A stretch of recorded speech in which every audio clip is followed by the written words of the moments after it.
No, October. It's Tuesday, October 17th. How many people went, wait, no, anyway. Hope you're having a great day. My name is Sean Shapiro. This is Ask a Traffic Cop, that show on the internet that has answers to your traffic and police questions. If you got questions, please feel free to ask. That's why I'm here. I'm here to help. I'm a police officer with the Toronto Police Service, and I work at Traffic Services. That's why I call the show Ask a Traffic Cop, because I'm a traffic cop. We are currently broadcasting on TikTok, YouTube, Twitch, LinkedIn, Facebook, Instagram, Kick, and the platform formerly known as Twitter, now referred to as X. And I probably said this or asked this before. Do we tweet anymore? Are we Xing? Do we slash? What is it when you post something there? Is it just posting? Where's the cute tweet statement? If you're on X, you can't ask us questions, but you can go to trafficcop.ca, www.trafficcop.ca. We'll get you to my link tree. We'll get you to all of the social media links, which means you can watch us on any platform. However, YouTube makes life really easy because it doesn't require a moderator to do anything. That's right. When you are on the other platform, or if you're on TikTok, it requires you to actually put something in the comments, and then our moderator, JD, cuts and pastes it into the chat channel so that I can see it. But you run your own show when you're on YouTube, just saying. Oh my goodness. It's Stu. How's it going? Stuart Parsons says hi. Good morning to you. Second in the room, I might add. Zombie says, hey, robot, good morning. Is that what is? Oh, it's a smiley face. For some reason, it's a smiley face here, but on my screen in the chat on the side, it shows up as like a robot smiling at me. Ian, good morning to you, sir. Posting on X? What do you mean posting on X? Oh, it's called posting on X. That's what we refer to. We don't slash, we don't tweet, we post on X. That doesn't have the romantic. It needs a oomph name. Like do we, like, you know? Okay. Let's see here. Michael, tweeting is still tweeting. I hate the rebrand. You're not alone. Listen, I don't have a problem with losing the whole Twitter thing. I think there was a lot of negativity surrounding the platform and a rebrand to a domain that Elon already owned, because he created X Bank. I think that's what X.com is. A one-letter domain is pretty cool. That I got to admit. Big Jeff Fresh says, hello and good morning. Well, good morning to you too. I'm going to have to change this because it says replay, and I thought I was talking to past Sean. No, it's current Sean, who took down all the street signs off the wall and moved some stuff around this morning because we've been moving stuff around. But I think I'm going to have to make, this is replay podcast in the bottom corner there, is to talk about the fact that we have this show available for replay after the show, so that if you're driving around and you want to listen to what happened, but you don't want to burn data, you can synchronize when you're on Wi-Fi and then carry us along for the ride. I think I need to make a change. Yes, and as Ian says, it's missing the je ne sais quoi. Yes, that Twitter when tweeting. Yes, I agree 100%.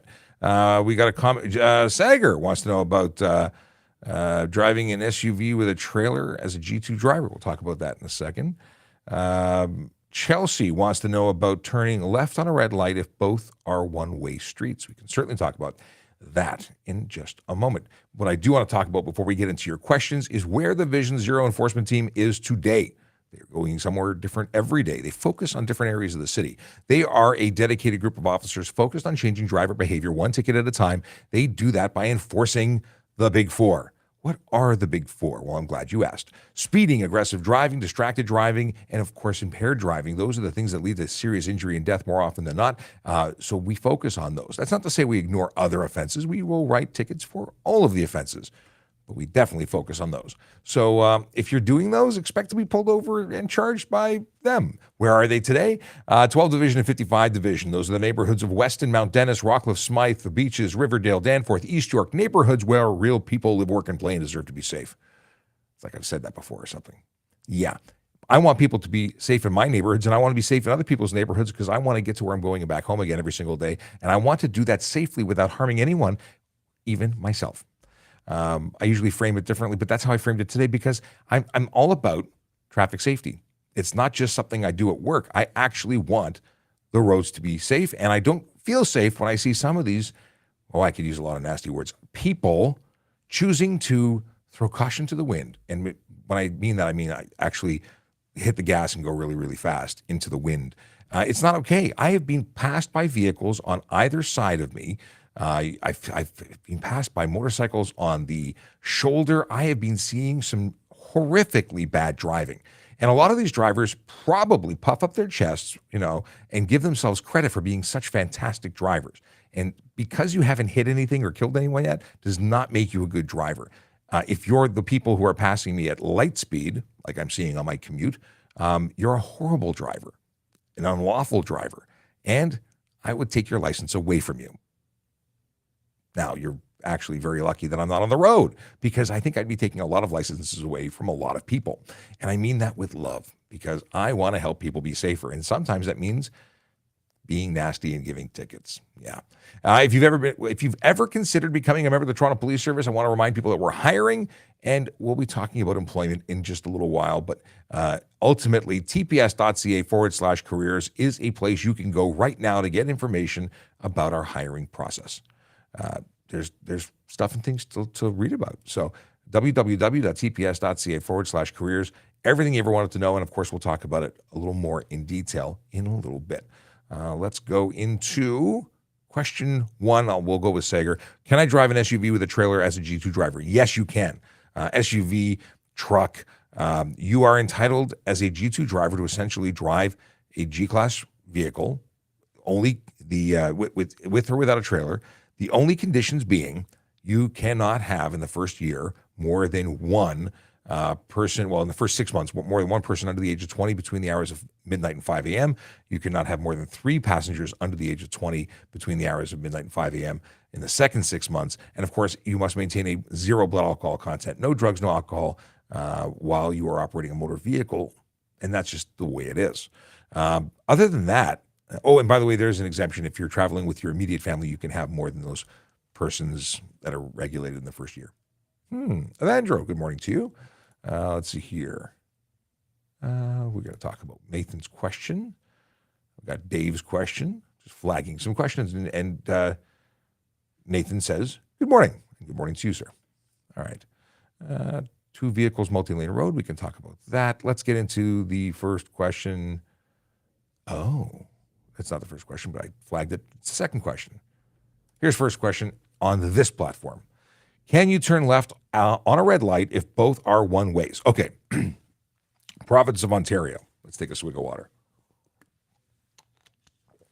Province of Ontario says you can make a right turn on a red light after coming to a complete stop and proceeding when safe to do so. Of course, while approaching a red automated traffic light. So you come to a red signal, you have to come to a stop. Only then can you proceed with caution if you've established that it is safe to do so. A lot of people get this wrong. They just drive and make a right turn without ever coming to a stop. People who get stopped and ticketed for this learn the lesson. Many people don't learn the lesson because they haven't been caught yet. I want to save you that ticket. Please come to a complete stop. Now, you can proceed before green in that scenario, making a right turn. And as Chelsea asks, and I'm assuming you know the answer, or maybe you don't know the answer. The answer is yes. If you are on a one-way street approaching or wanting to turn left onto another one-way street, if there's no sign prohibiting it, and of course it's safe to do so, then you can make a left turn on a red. It's the only scenario where you can make a left turn on a red. Yeah, it's pretty cool. It's not very common. I don't know how many intersections in the city of Toronto that would be possible, but it is an opportunity. But again, complete stop, only proceeding when it's safe. All right. Mavi, I lost my G2. Can I get G2 same-day service in Ontario? At Service Ontario. If you've lost your photo card, you won't get a photo card same-day service, but you will get a green printed piece of paper that is, in fact, a valid driver's license until your new one arrives. It would be accepted. And in that respect, it's same-day service because you'll have a license in your pocket and you'll be meeting the requirements of law, but you will not get a plastic card printed while you wait. At least I'm not aware of any location that would provide such a magical service. Greg Marshall has a question. If 2 vehicles on a multi-lane road on outside lanes move to the center lane, who has the right of way? if two vehicles on a multi-lane road on outside lanes. Oh, are we okay? Just because I'm trying to unpack what you put here. Do you mean if there's three lanes traveling in one direction, they're both on the outside and they both want to make a move to the center? Both are responsible for ensuring that that movement can be completed in safety. And if both make the move at the same time and both make contact, both of them are responsible for the collision. It would likely be 50-50.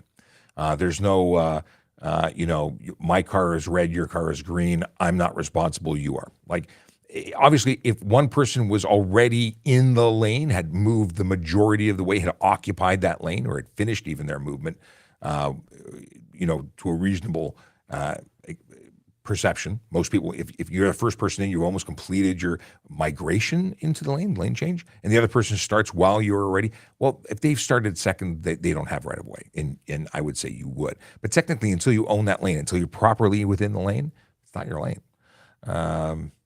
Yeah, but in your scenario, I'm assuming people are doing it at the exact same time. If that is not, if I've unpacked that incorrectly for you, and that's not the question that you meant to ask, please let me know, and then we'll just try again. Okay, Dave. Hi, Dave. Can you drive a vehicle with air brakes with a G to learn with a fully licensed AZ beside you? It's the brake endorsement that I believe you have to have in advance. I don't think you can, I don't, and I'm not a CVSA guy, and I don't have my Z endorsement, so I am speculating here, and I will speculate in the side of caution. I believe you have to have your air brake ticket before you can learn to drive AZ. I think that's what you need. I could be wrong, and I vaguely remember this. And if Michael, if you are in the, and I believe you are in the know, if you've got it, let me know. Let me know, because you know this stuff. He's a truck driver. He knows this stuff. Now let me know, because we've talked about this before. It's a muddy memory. I don't like giving bad information, but if you err on the side of caution, I'm going to say that you're going to be safer with your ticket than without. We'll revisit this. I'll leave it flagged. I will unflag the other ones. I don't want too many flagged questions. I don't want to read them later. But that one I do want to look at again. Nathan, what is this? Okay. So the question is, are mine site emergency vehicles classified as such under the HTA? Would they get in trouble for responding with lights and sirens on public roads if it was necessary to access emergency location? I don't know. We don't have any mines in the GTA. I've never dealt with mining vehicles as emergency vehicles. I don't think that they classify, unless you have special constable status of some kind, as an emergency vehicle. I don't think they would. So I would say that yes, you would, because it's very specifically for police, for lights and sirens.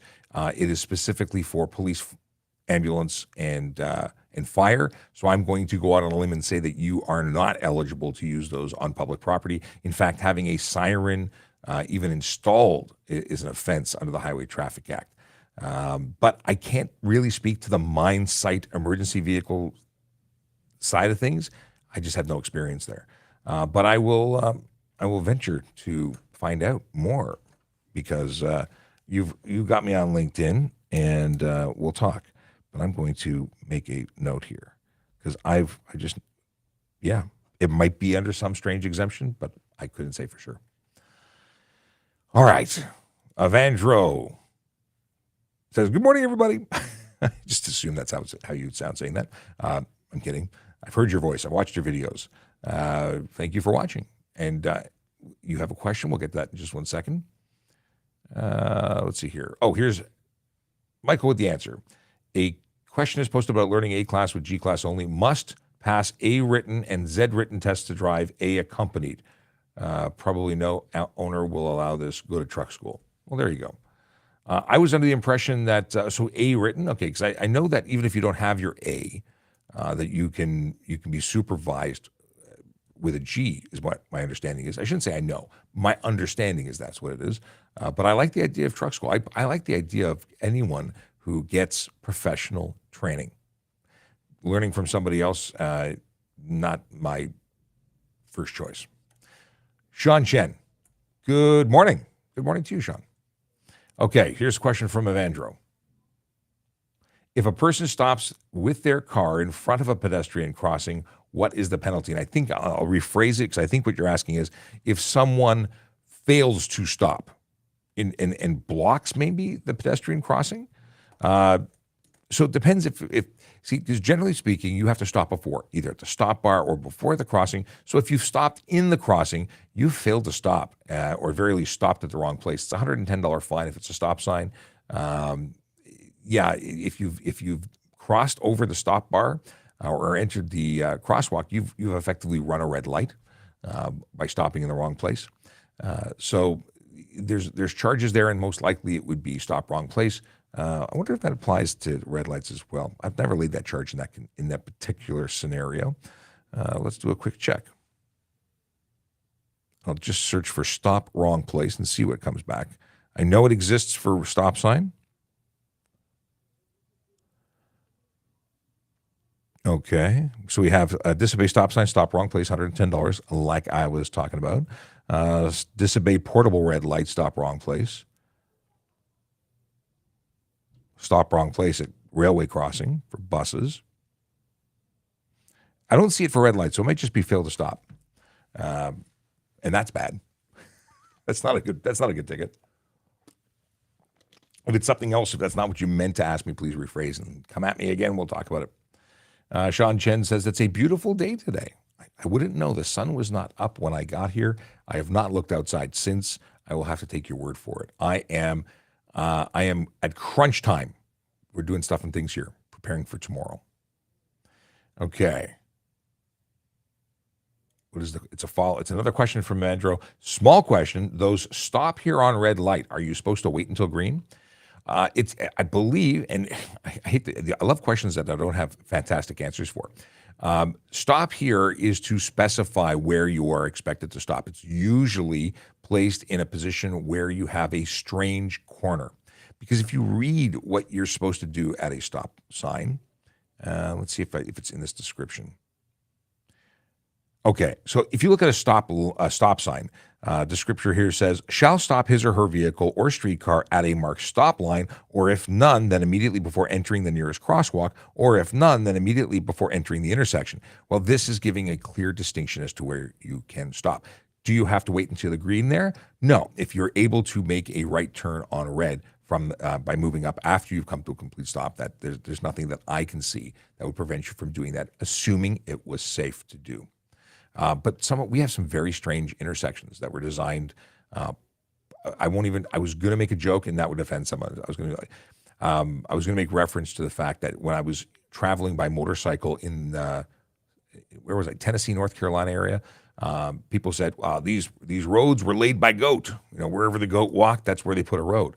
And sometimes we have intersections that resemble the roads where I was riding motorcycle in the mountains. Just saying. No offense to whoever designed them. They're probably not around, or at very least, probably not listening. Okay, moving on. Ben has a question. Are go-karts legal to ride on the road? I just built one with my grandfather, and I want to know if, I assume you meant to say if you can. No, go-karts are not legal for the road. Go-karts are motor vehicles only permitted on go-kart tracks or private property. If you have a go-kart on the road, you are eligible for wonderful tickets like driving without insurance, which has a $5,000 to $25,000 fine and up to 6 months in jail. Now, I have to always clarify because people say, "What, jail? No way, that's crazy." Eligible doesn't mean everyone who gets that gets the full 25,000. In fact, that's why there's a range, 5 to 25. And if you're the first time you're being convicted, it would be unlikely that it would be more than 5,000, unless there was something horrible, related to this, something egregious. But the average person is going to see a $5,000 fine and probably not get jail time. That being said, don't drive your go-kart on the road. It's also way low on the ground, which means it's under the sight line of most vehicles, which means you would probably get run over and seriously hurt, if not killed, by driving on the road. You run unnecessary risk aside from the legality. What is this? Can you drive in a bike lane for 100 meters to turn right at stoplights? No. No, bike lanes are bike lanes. You cannot drive in them at all, except for pinching the curve at the intersection where there are hash marks, where there is a dotted line. If there is a dotted line at a what is it called? A bike lane, It is to signify where you are intentionally or intended to pinch the curb so that cyclists can go around you to the left. It depends on the bike lane and the design of that bike lane as to how you are supposed to handle it. Some of them are solid lines right to the curb, and you should not enter it, at which point you'd be in the bike lane and you'd be eligible for a ticket. There are also, wherever you see green markings within a bike lane, is to identify and say this is a place where cyclists and motor vehicles may meet up. Not supposed to make contact, but they might be in the same place at the same time. Areas of where people are crossing to enter driveways, as a example. Anyway, again, you cannot drive for any meters in a bicycle lane because that's not where cars go. They're for bicycles to protect vulnerable road users on bicycle. Iqbal Singh writes, Iqbal. I said Iqbal, and I probably, because I've been listening to too many Disney movies recently. It sounds like another name I've been listening to. So I believe it's Iqbal. Says, is it possible to work in police part-time? Used to be as a court officer, you were hired part-time. I don't believe that practice is still in place. There are positions for police officers that are experienced or retired to come back in a part-time capacity, but I am not aware of any police agency that hires part-time police officers in Canada. I may be incorrect, but I don't believe that there is a current organization that does that. There's auxiliary opportunities, which are volunteer unpaid positions, and those are opportunities to do part-time work because you're only required to do 150 hours a year.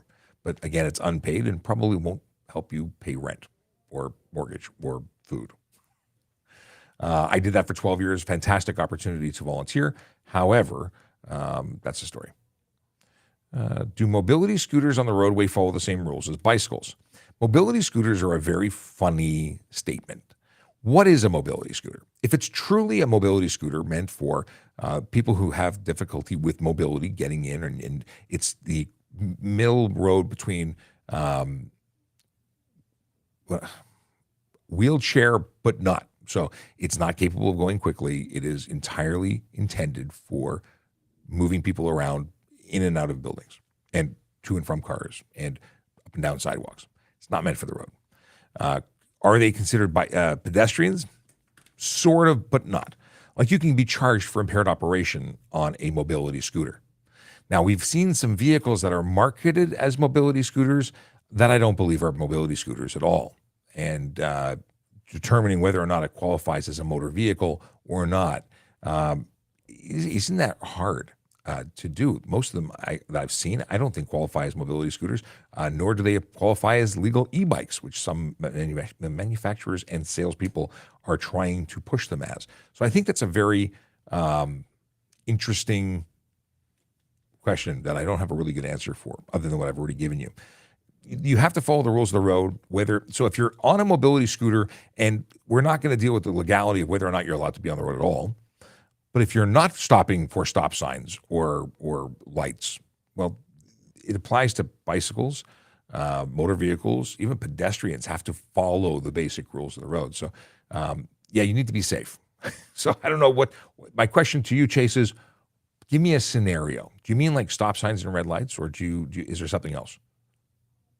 Where's this coming from? That's what I want to know. Okay. Okay, so Michael has a comment. He says, I answered before. Sean got to Dave Q. As an add-on, insurance probably will not cover claim if anything happens. Go to truck schools, do an internet search, and Humber College is the best in Toronto. Cool.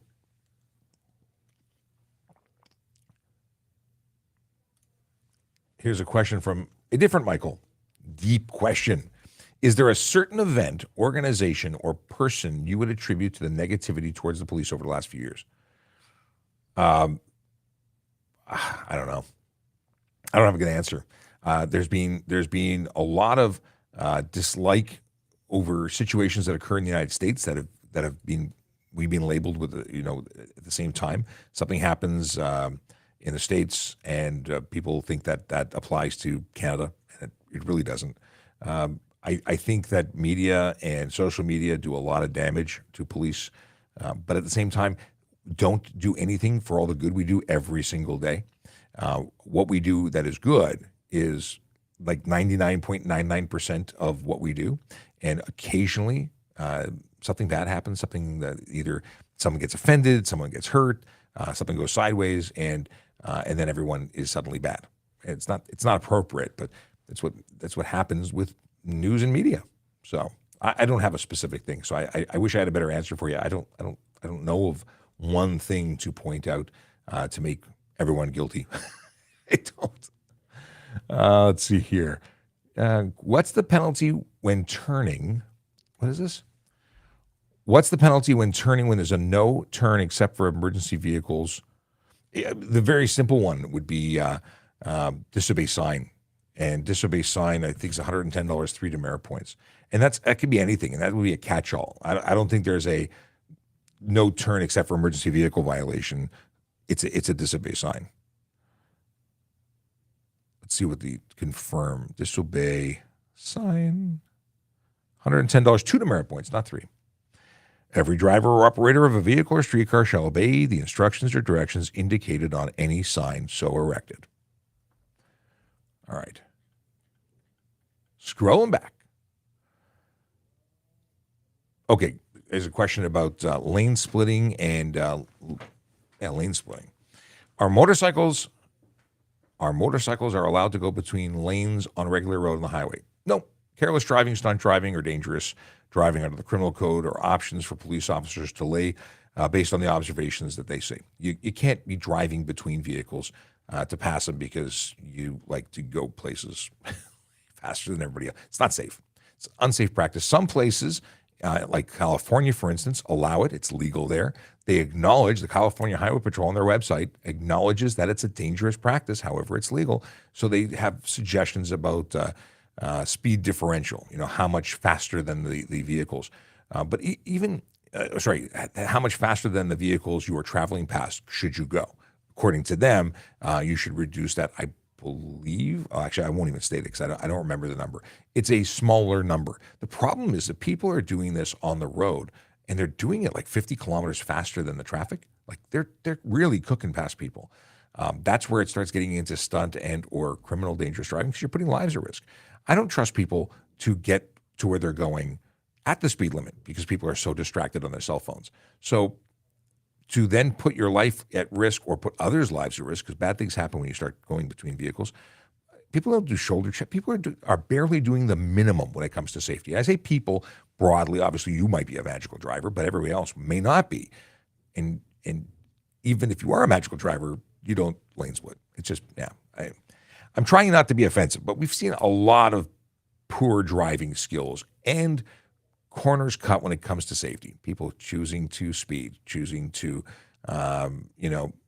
be very aggressive. All the things that lead to serious injury and death. And then you put someone on a motorcycle who's doing all of those things to get past everyone else, not taking into consideration that there's other people also being dangerous and aggressive. And the combination of those things just amplifies the risk.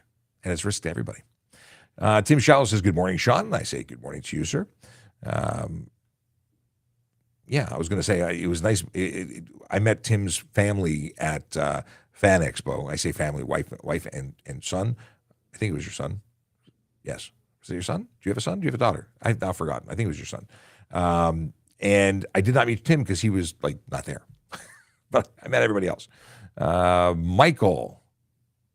If there's a broken line for a bus stop, line goes solid again before intersections. Should traffic not go to curb for right turn because it's... if there's a broken line for bus stop, line goes solid again before intersection. Should traffic not go to curb for right turn because line... I have to see the intersection. I'm having difficulty visualizing that. Like if it's for a bus cutout, or maybe it's suggesting that you should be making that that lane change early. At the end of the day, the line going into a turning lane is not a enforceable line. If it's a bus lane, where's the scenario? Give me a scenario. Where is it? I want to pull it up on Google Maps. I don't want to give you advice without seeing it. Just I can't visualize that. I don't know of an intersection that goes like that because usually it wouldn't be solid. But anyway, I know that you know where you're talking about. Let me know. Do visiting officers such as Secret Service need special permits to carry? There are special arrangements made for police officers outside of Canada to carry here and vice versa.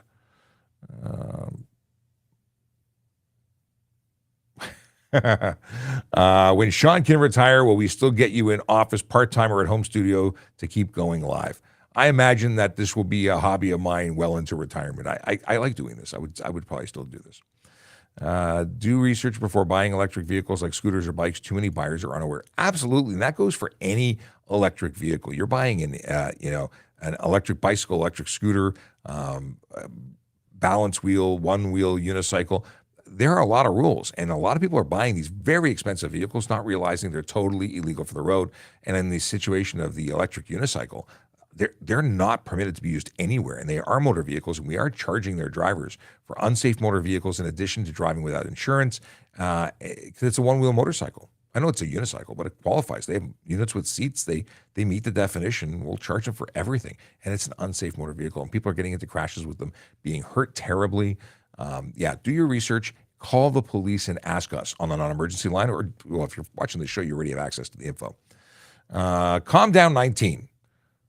What do you think? Oh, okay. What do you think about adding speed power limits to cars similar to e-bikes having these limits? I'm all for it. I've talked about this earlier. I am all for having external lockdowns, geofencing, some kind of external control to reduce the maximum output of a vehicle in our city. There's no reason that anyone needs to go above the posted speed limit anywhere, but definitely in areas like Toronto, where we have people everywhere and we need to protect them. So if people have a difficulty managing their speed by pushing down on an accelerator well above the speed limit, then maybe that choice needs to be taken away. That's not something that's currently before that I'm aware of being spoken about by anyone. I think it's personally something that would be great. I also like the idea of having heavy enforcement for all of the offenses and electronic enforcement to make that more feasible. Did you ever watch what is it called? Fifth Element. That one of my favorite movies. Absolute one of my favorite movies. And Bruce Willis plays a space taxi driver, and every time he hit a car, like the printer in his car just starts spitting out tickets, like for all his offenses. I think that's great. Why not hold people accountable? Maybe they will change their behavior. That's all it is. It's all about choice. If you choose to engage in dangerous and unsafe behavior, you deserve to pay the fine or lose your license. That's really the goal. Can you refuse a roadside breathalyzer test? I can't say breathalyzer today. Okay, I said it right. So it's not really a breathalyzer. Breathalyzer is the test, the actual scientific instrument used at the police station, or we have portable units too. But a roadside screening device takes a breath sample and determines, whether or not you're over the legal limit at the roadside, which you would then be taken for a further test from an actual approved instrument. It's just a higher bar. One creates court evidence, and one provides support to substantiate arrest. Or grounds for the arrest. So here's the deal: if an officer reads you a demand for a roadside screening device, which is what you're referring to when you say breathalyzer test, you cannot refuse. You are legally obligated to do it. You're also legally obligated to do a standard field sobriety test, if that is the demand that you are read. If you refuse either of those, you will be charged with a criminal offense of refuse, and it is the same consequence as had you have failed. I did a video about this on TikTok recently. If you say no, well, how about this? If you take the test, you may pass, you may fail. If you have less than 0.049 blood alcohol content, you are below the threshold for blood in your or alcohol in your blood. You won't be charged. You won't be. You might be impaired, and there could be grounds for that separately. That's a whole different situation. But that is under the threshold for even a 3-day suspension. 0.05 to 0.079. That is the threshold where you receive a 3-day suspension, and your car is getting towed. You're going not getting criminally charged, but you're not driving. You're going to be suspended. And if you get it again, another fail or warrant, I should say, within 10 years, that goes from a 3-day to a 7-day. These things increase, and then I think if you do it again, you're going into some kind of training or you have to do a course. I've never actually had someone like warn a third time within 10 years. Anyway, but again, if you refuse, you fail. It's the same as a fail. We don't take the we don't take the measurement of how much alcohol you have, but you get the same consequences. And I have to give you some advice. Now, I can't give you advice. I can't brand this as advice. But I will suggest to you, based on my experience, it is easier to convict somebody for refusing than it is to convict someone for actually having the alcohol. It's just easier. It's not less possible. I don't want to say that it's less work. That's what I'm good. It's not that it's easier. It's less work. I can get a conviction for you because you said no, easier than having to bring a toxicologist and all sorts of people to show that you had numbers in your. People do a disservice to themselves. They think they're going to do something good, and they just make life easier for the officer. It's just much easier, less paperwork. Yeah. All right. The answer is no. That was a very long and involved. The answer is no. You cannot refuse. Can you run in a bicycle lane? It's a bicycle lane. Why would you run in a bicycle lane? Is it against the law for a pedestrian to be in a bicycle lane? I'm not aware of an offense for that. I'm sure the cyclists don't like it. Let me see. Maybe there is one. I don't think there is a bicycle lane. Maybe it's under bike lane.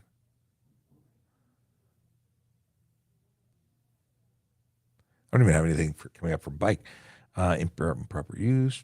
What's it under? Lane change. Cyclist. No. I don't think it's an offense. I mean, listen, if you talk about a pedestrian being on the road, they're legally allowed to be on the road. And I know a lot of a lot of runners want to be on the asphalt because they don't want to have the same, concrete's too hard to run on. It's bad for them. Yeah. I don't think it's illegal. I don't think it's a good idea. I think cyclists will run into you or have the potential anyway.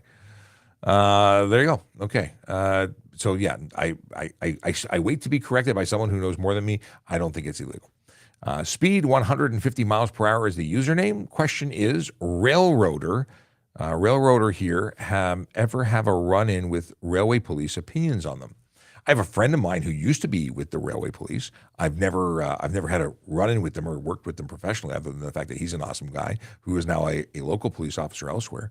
I've spoken to them about railway safety, but I don't have anything negative to say. Hey, are you joining in? You know what? I have less than 10 minutes. Okay. Less than 10 minutes, but we'll take it. I haven't been here in a while. No, it's been a long time. Sergeant Campbell's joining us. All right. I'll move out of the way. I'm just getting ready to go out on the road. I'm doing some training today. Training is good. Yeah. And it's also good that you're here because there's questions that need answering. Mine site emergency vehicles. Mine site. So it's a site of a mine. Yeah. They have lights and sirens. Okay. Are they considered emergency vehicles for the purposes of the HDA?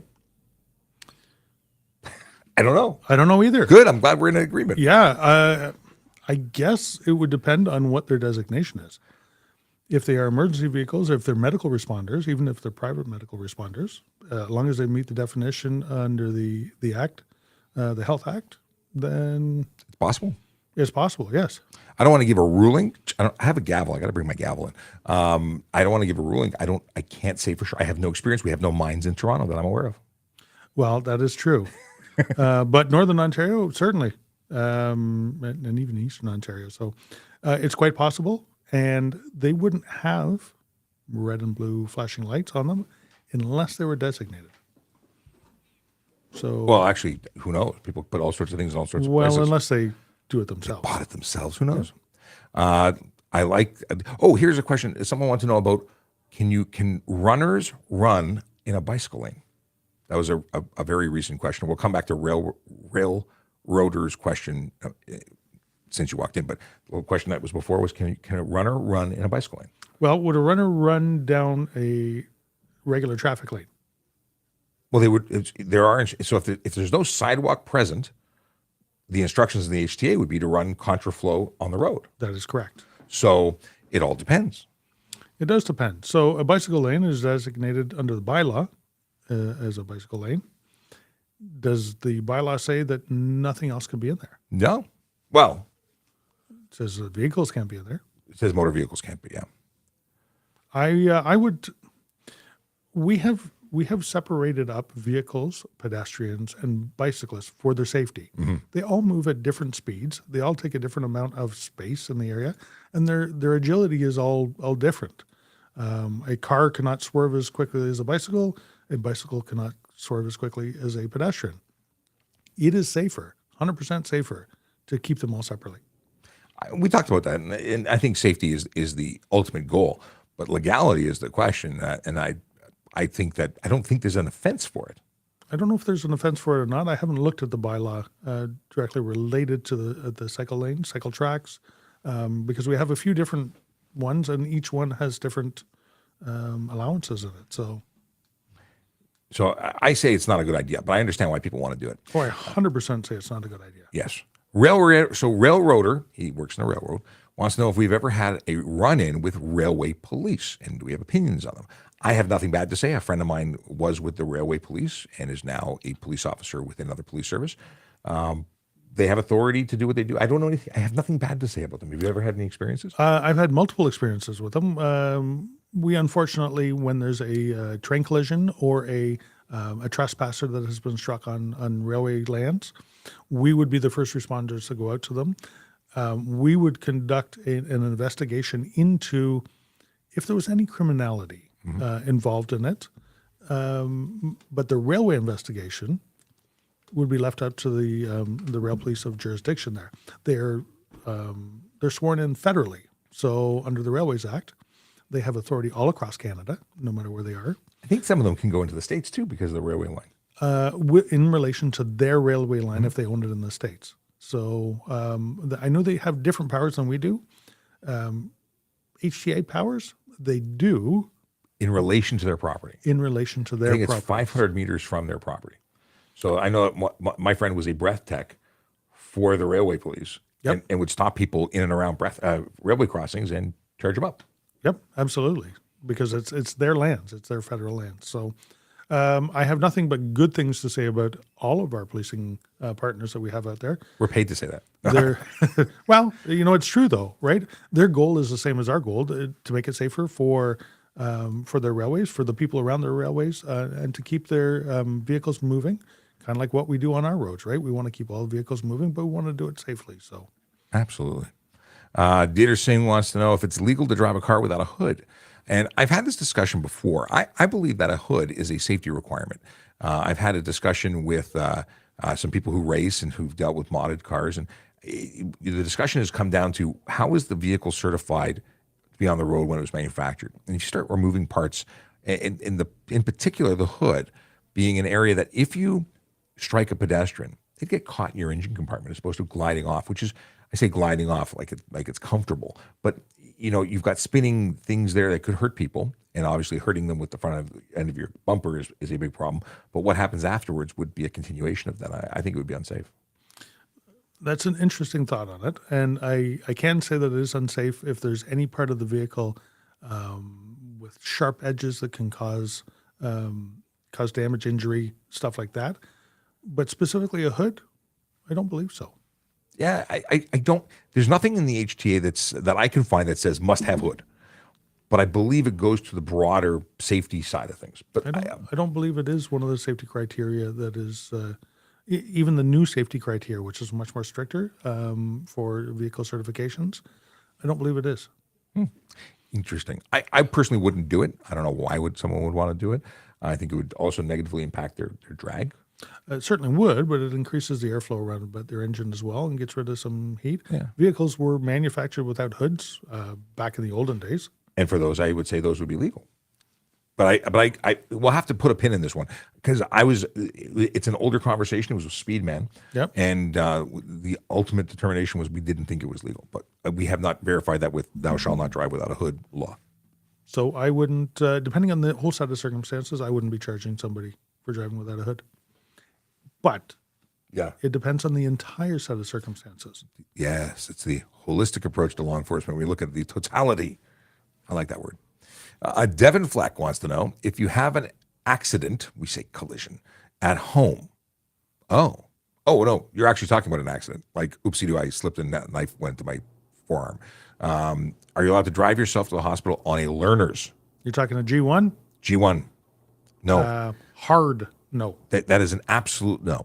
There is no emergency exemption. There is no one was around. What you do have is the ability to call 911 and have an ambulance. And depending on your collision or your accident or your oopsie doo or your boo boo, you may really need a professional to stabilize you or the patient prior to transportation.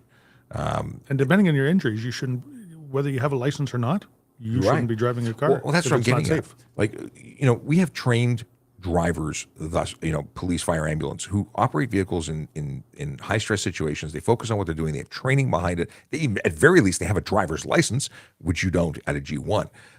But they're focused on getting you there safely, not getting there fast.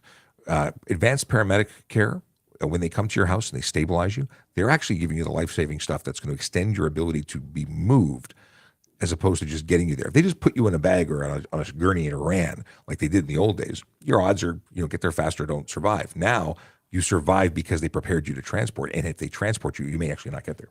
Yeah. So there's no exemption for doing anything just because you deem it as Emergency. as what you may feel is an emergency. Now, I'm not saying that so if you had a supervising driver and you met all the qualifications and you weren't the injured party, well, then it would be silly for you as the G1 to be the person in a stressful situation driving. The qualified and experienced driver is the one that you want. Now, you can't be a G1 driving a motor vehicle if your supervising driver is impaired by alcohol, let alone impaired by Injury, gaping chest wound or something like Yep. that. There's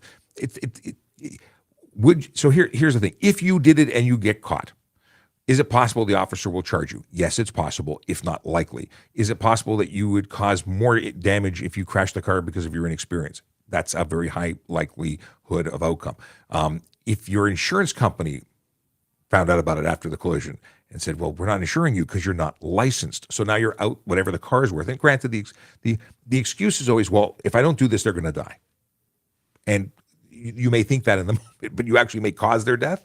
Cause others to die. It could be. It's just a bad idea. Yeah. The whole the key word on your question there is learners.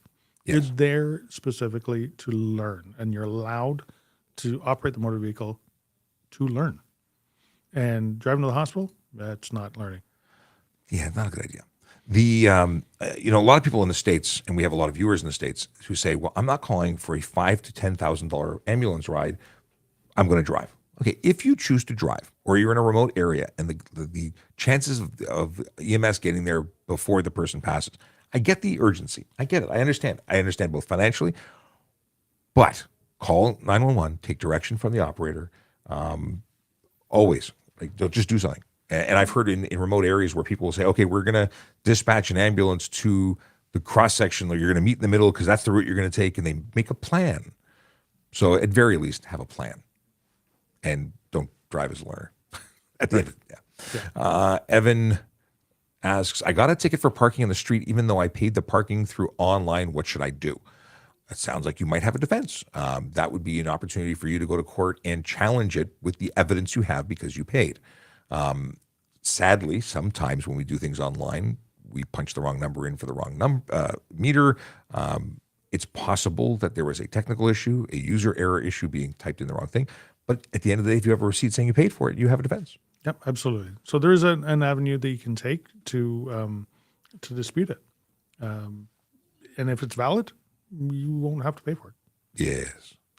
Red Dragon says, do I need to carry my original vehicle permit or holding a photocopy is enough? So a true copy. It has to be a true copy. Yes, no false copies.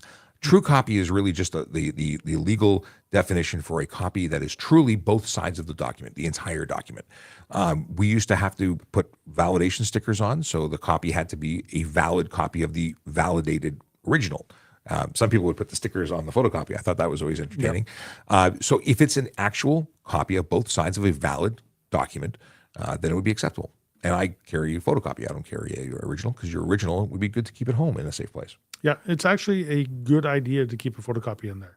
Should somebody come and break into your vehicle, steal that original document, they could also steal your vehicle and go out and, try and sell it to an unsuspecting buyer. I don't even want people to know where I live. I want nothing with my address in my vehicle. I carry my ownership in my wallet. Nothing in the vehicle has my address. Mail doesn't stay in, like nothing. Okay, I've got McDonald's coupons. That's it. But there's no address on it. McDonald's. They have monopolies back on. I've actually done well. My kids like the stuff, and I buy them big kid sandwiches, that are little kid sandwiches, so they get the tickets. Try not to. It's garbage food. Oh, did I say that out loud? No, they're very lovely food, and they're a fantastic organization that has been very kind to us. Okay. Actually, they do a lot of charity, which is good. Can you talk about jaywalking? I feel like it's not understood. There's no offense called jaywalking. That's not a thing. In most cases, you can legally cross the road, even if you're outside of an intersection, as long as you're not within close proximity to a crosswalk. Because is it 50 meters? Within 50 meters of a crosswalk, you're obligated to use the crosswalk? Am I making that up? Sorry, I was Doing stuff. So the question is for the jaywalking, but if you're within 50, is it 50 meters from a crosswalk that you have to use a crosswalk? I don't know the exact meters, but I usually say if it's in sight, you should be using it. Yeah, it is safer. And if you don't, then could you be charged for not using it? Yes. There are many pedestrian. What's the word I'm looking for? Pundits, people who are promoting safety for vulnerable road users, have alleged to me that crossing any crosswalk is less safe because of the number of opportunities for collision versus crossing at a mid-block. They say it's safer. There is a higher potential because there are many opportunities to be struck. And I've talked to the TIRF, the Traffic Injury Research Foundation.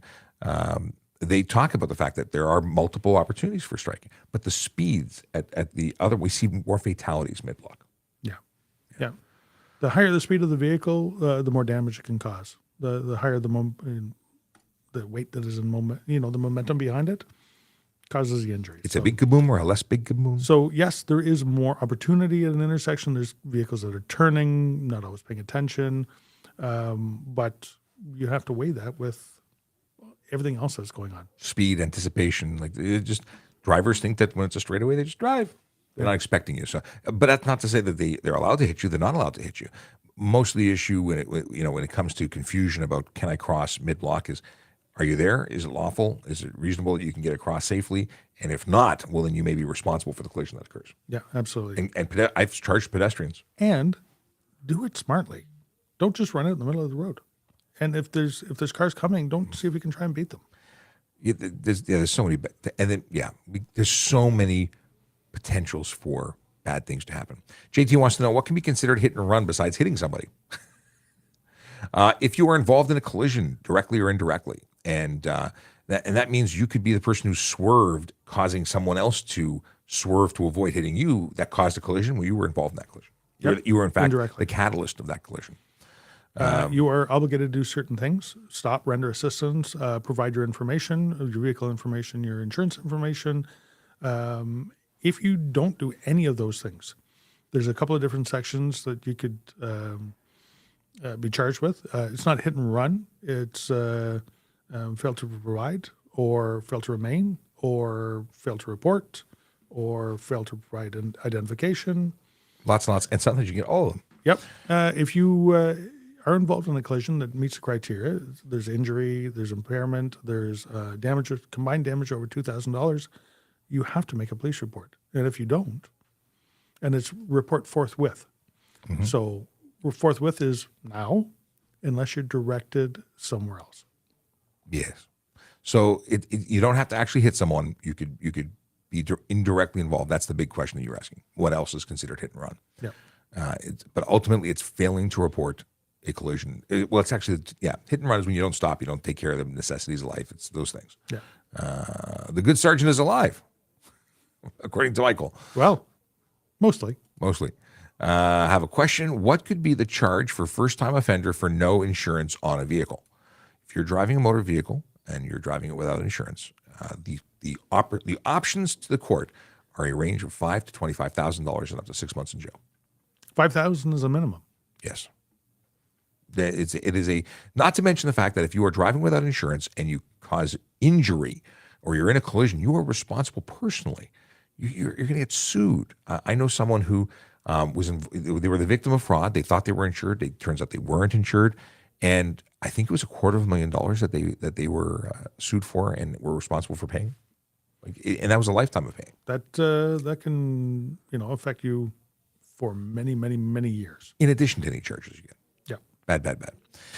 Electric bikes, can they be on the sidewalk, and how fast can they go before they need a license? E-bikes, and if you want to go to trafficcop.ca, you can see all the rules about e-bikes. Electric bikes cannot be on the sidewalk at all. Heck no. They cannot go. Heck not. I like that. Heck no. The deal is that they're not permitted. Now, jurisdictions like in Toronto, no bicycle can be on the sidewalk unless it is operated by someone under the age of 14. So they can be 13 years old with a bicycle. E-bikes, you must be 16 years old to operate them. Thus, there's no e-bikes on sidewalks. I'm a bus driver. What? Speed. Oh, speed. 32. How fast can they go? They cannot be capable of going more than 32 kilometers an hour under power on a flat surface. So if it does 33 kilometers an hour, it is a motor vehicle requiring a license. Yeah. In fact, it's a motorcycle. Yes. And requires a motorcycle license and license plates and insurance. Proper braking system, all the regulatory requirements of a motor vehicle. It's going to get very expensive. And we see people who modify e-bikes to do 60, 70, 90. Those are motorcycles without a question. And I kind of salivate with the opportunity to write those tickets. Oh, they're huge tickets. Yeah. Those are people who are basically putting everyone at risk and doing so without insurance and safety and even know-how. And they're doing it. That's something that all drivers should be upset about. I am very upset when I see it because it's people who are not paying into the system that's there to protect everybody. Yeah, I agree. And on that note, I'm out. Okay. I got to go. Ciao for now. It was good to see you. I will slide back here. I recently bothered you about Ford driving event. I'm curious if there's anything else like it, just with different brands. That's coming in from Instagram. The answer is I'm not aware of anybody else who does it. I know that BMW was offering courses you could buy. I know some manufacturers of supercars will train you to use your car when you buy one for $1 gazillion. But I don't know anybody who does what Ford does. I think the Ford Driving Skills event, Ford Driving Skills for Life, is unique, and that's operated or funded by, in cooperation with TRIF, the Traffic Injury Research Foundation here in Canada, and of course the Ford Foundation. So fantastic thing that they do. But I don't know anybody else who does it. If anyone who's watching knows and would like to let me know, I will happily share that information on our trafficcop.ca to let everyone know, because it's just training. Awesome. They will be back next year, from what I understand. So sign up to their. You can go to Ford Driving Skills for Life.ca, I think is the link. And in any case, go check it out. Get on their mailing list to let you know when they're coming back. Let's see here. I'm a bus driver on the DVP. There's marked bus lanes. Can all buses use it? No, it's very specifically for GO buses. It is not something that you can use on the DVP. That is specifically for GO vehicles. Police vehicles can use it. It may even include TTC, but certainly not school buses and other buses. It is the signs dictate who can use it. Kathy wants to know, does a cyclist have to stop for a school bus when the stop arm is out? Absolutely. They are a vehicle and they are subject to all of those rules. They must stop. And they must also stop for TTC vehicles when they're servicing stops. We see them not stopping and they're eligible for all those tickets. It's a magical thing. Radic, hey, how's it going? Good morning. Can police officer take my vehicle in a situation where they're on a foot and trying to catch a fleeing suspect? There are situations and opportunities for that. Commandeering motor vehicles. I've not read up on it. I've talked about it before.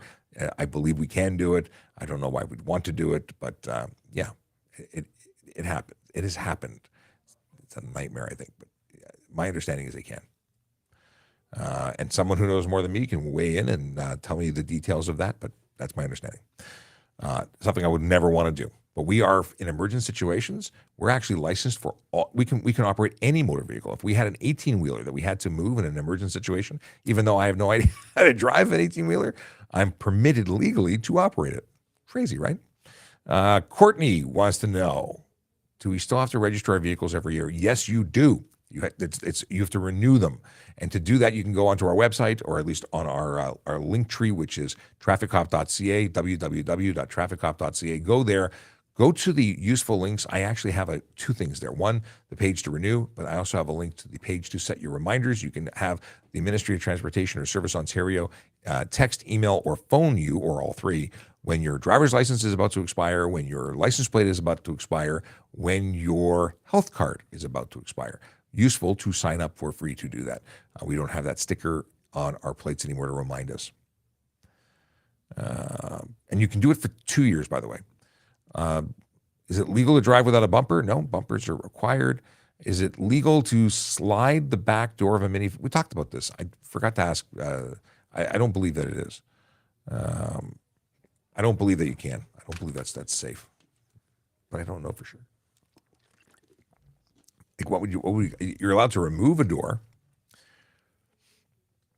Yeah, I would think it's this horrible bad idea. But you look at there's vehicles that are permitted to operate with their doors open. So it may not be. It's just super not a good idea.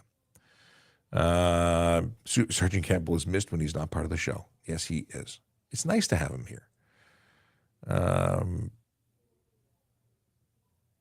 What if I just what is this? Oh, okay. So this is the question first about crossing. What if I see a clear road with no cars versus an active intersection? You're talking about crossing? Well, a clear road with no one there, obviously, it's unlikely that you'd be hit. In the active intersection, you need to follow the rules of the intersection. I can't imagine you walking. If it's an active intersection and you're a block away, you're going to probably have a soon-to-be active road. You got to choose safety. What if I just witnessed a collision? Should I wait for police? If you are a witness to it, we would very much like to. Are you obligated to give, if you're involved in it, you're absolutely obligated legally to stay. Ian writes, here in Quebec, our registrations are online now. You can print your own on plain paper. Is this valid and stopped in Ontario? Yes, if that's the way that you're provided them, that would be legal here too. Can I leave the scene of a collision if it feels unsafe and go to a police station or call 911? Is it still hit and run? Call 911 immediately. That's your first obligation to notify police. If you're leaving the scene because of the problem is most people leaving the scene because of criminality are the ones that are actually guilty. So it's going to look pretty bad. Most people running away are impaired, unlicensed, not wanting to get caught. So there's some issues there. Call 911 immediately, provide information, get direction. If you feel unsafe because the other person's being aggressive, stay in your vehicle. Unless it's on fire, that would be bad, but then you're not driving away. Anyway, what I'm getting at is just feeling unsafe based on it's Tuesday and I don't feel safe isn't okay. What about e-bike going downhill? This is going above 32 kilometers an hour, I mean a ticket. No, it's specifically flat surface. If it's going, if based on gravity and pedaling, you're going over 32, does not mean that you are violating the rules. It must be capable. It must not be capable of going over 32 kilometers an hour on level surface under power of the motor. What if they get off? Oh, so in follow up to the question about school buses, if a bicycle or e-bike gets off and walks past a school bus, that is legal. That is a pedestrian now, not a bicycle rider. When they are riding, they are vehicles and subject to stop, required to stop. Leo Wife, thank you for jumping in and reminding me it is 5 minutes past 11, although you put that at 11. So no new questions. Although, this is one question, since it's the only question, I will go for this question. Hudis wants to know, does your mental health history play a factor on your application for the police force in Canada? Police services in Canada very often have they have a background check. They have a psychological test. So you are a psychological survey, and then it goes to a doctor, and you actually have a sit down with a doctor. So that's police services across Canada, and of course in police services, I think everywhere but Ontario use a polygraph. So that's a thing. So does mental health history play a factor on your application to police? Yeah, they're going to want to qualify you as someone who is stable and capable of carrying a firearm and protecting others.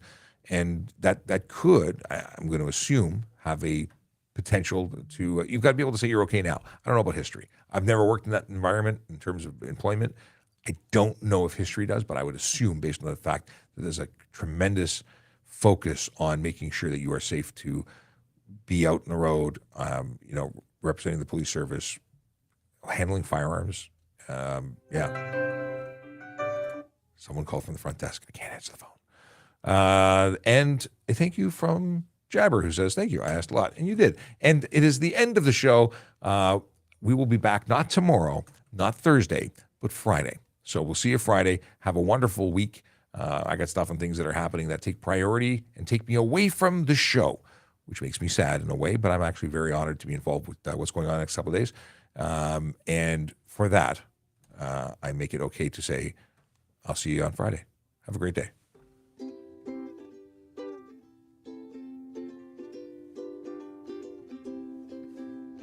Yellow light, red light, green light, go.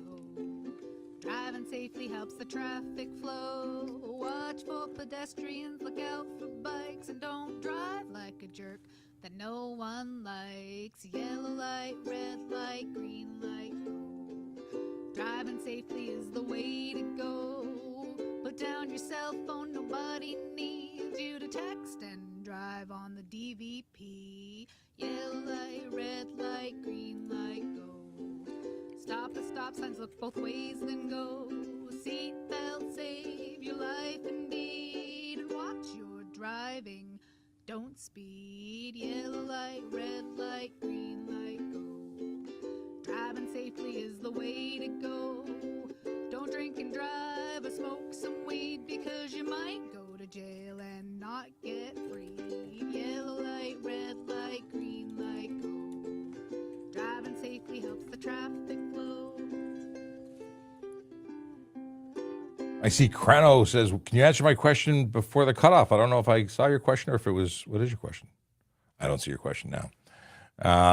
But we'll be back Friday, or send me a DM, which actually there's about 500 DMs that I have to still get to. And that's probably not happening in the next 48 hours because we have lots going on. But yeah, send us a message. You can also send me a form submission by going to trafficcop.ca if it's super, super urgent. Anyway, have a great day. Take care.